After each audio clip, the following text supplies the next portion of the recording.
Hi, സീതമ്മയുടെ ചാനലിലേക്ക് സ്വാഗതം. ഞാൻ കുറച്ച് നല്ല ചെമ്മീൻ കിട്ടി. അപ്പോൾ ചെമ്മീൻ നന്നാക്കിയിട്ടാ.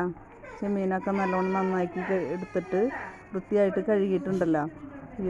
ഒരു പാത്രം എടുത്ത് അത് നന്നായി കഴുകി വൃത്തിയാക്കി അത് വറക്കാനുള്ള പരിപാടിയാണ് കേട്ടോ. അതിൽ കുറച്ച് നന്നായി കഴുകിയൊക്കെ എടുത്ത് കഴിഞ്ഞിട്ട് ഉപ്പ്, മുളക് പൊടി, മഞ്ഞൾപ്പൊടി ഇതൊക്കെ ചേർത്ത് മുളക് പൊടി കുറച്ചിടാം ആവശ്യത്തിന്, പിന്നെ അത്യാവശ്യം മഞ്ഞൾപ്പൊടി ഇടാം, പിന്നെ ആവശ്യത്തിന് ഉപ്പൊക്കെ ഇട്ടിട്ട് നന്നായിട്ട് കുഴച്ച് നമ്മൾ ഇത്തിരി നേരം അങ്ങനെ പൊത്തി വയ്ക്കുക കേട്ടോ. പൊത്തി വയ്ക്കുമ്പോൾ അതിൽ ഉപ്പും മുളകും മഞ്ഞൾപ്പൊടിയൊക്കെ ശരിക്കും പിടിക്കും. നല്ല ടേസ്റ്റ് ഉണ്ടാവും. ഇത്തിരി കുരുമുളക് പൊടിയും ചേർത്തിട്ടുണ്ട് കേട്ടോ. അതൊക്കെ ചേർത്ത് നന്നായിട്ട് ഈ പാൻ പാത്രം അടുപ്പത്ത് വെച്ച് ചൂടായി വെളിച്ചെണ്ണ ഒഴിച്ച് ഞങ്ങളത് റോസ്റ്റ് ചെയ്യണ്ട, വർക്ക് ചെയ്യണം.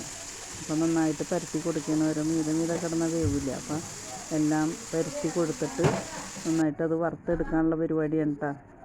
അത് ഇപ്പോൾ കുട്ടികൾക്കൊക്കെ ഭയങ്കര ഇഷ്ടമുള്ള പരിപാടിയാണത്. അപ്പോൾ അത് മറിച്ചിട്ട് നന്നായിട്ട് ഇളക്കി മറിച്ചിട്ടിട്ട് അത് റെഡിയാക്കി കൊണ്ടിരിക്കുകയാണ്. നല്ല മണമൊക്കെ വരുന്നുണ്ട്. കുഞ്ഞുങ്ങൾ അതിൻ്റെ മണം കേൾക്കുമ്പോഴേക്കും നമ്മുടെ അരിയത്തേക്ക് വരും. അതൊരു പാത്രത്തിലേക്ക് ആക്കിയിട്ട മീനൊക്കെ നന്നായിട്ട് വെന്തിട്ടുണ്ട്. ചെമ്മീൻ കുട്ടികൾക്ക് ഭയങ്കര ഇഷ്ടമാണ്. അപ്പോൾ എല്ലാവർക്കും ഈ വീഡിയോ ഇഷ്ടപ്പെട്ടാൽ ലൈക്ക് ചെയ്യുക, സബ്സ്ക്രൈബ് ചെയ്യുക, സപ്പോർട്ട് ചെയ്യുക, ഷെയർ ചെയ്യുക. അപ്പോൾ ഒരു അടുത്ത വീഡിയോയുമായി അധികം വൈകാതെ വരുന്നതാണ്.